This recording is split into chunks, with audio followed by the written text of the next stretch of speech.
With over 130 cats here at Big Cat Rescue, we scoop a lot of scat. Just like you scoop your litter boxes at home, we have to pick up their poop every day.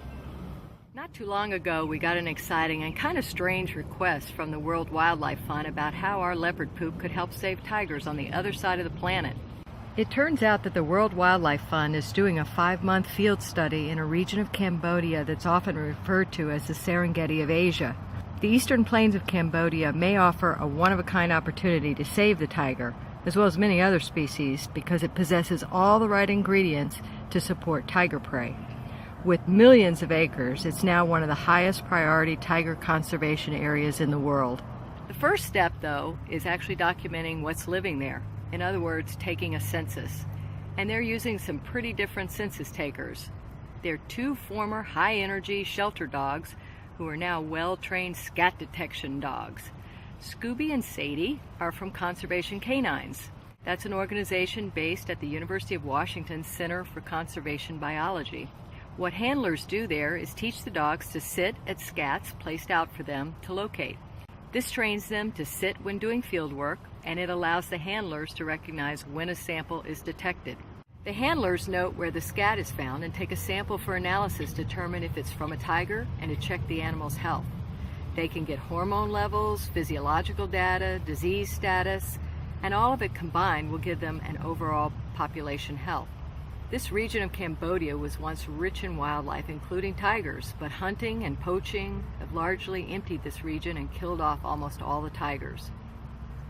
And this is where the Asian leopards who call Big Cat Rescue home have done their part for this project. Jumanji, Reno, Sundari, Chitaro, Saber, Nyla, and Simba all willingly donated a week's worth of their scat samples in order to help train Scooby and Sadie. Myself and another senior keeper, Marie, bagged, labeled, froze, and shipped a cooler full of scat that we collected so that Scooby and Sadie could be trained to detect leopard scat before their 25-hour trip to Cambodia. The company that helped pack it all in dry ice had never seen any package like this before, that's for sure. Now that they've all landed safely in Cambodia, the survey program has been doing very well. It did take a while for Sadie and Scooby to get used to being around elephants all the time, since that's the mode of transportation for everything in such a remote area. They finally stopped barking at them all the time and are somewhat used to this life now, and they've become obsessed with sleeping in hammocks. Sadie and Scooby detected wild tiger and leopard scat by their 2nd week in the forest and had one record day finding 24 scats.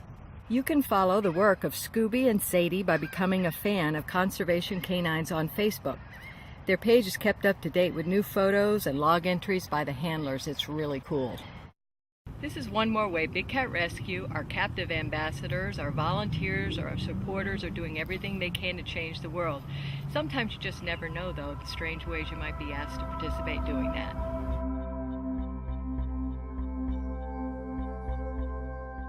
You can help us change the way people treat big cats by texting TIGER to 20222.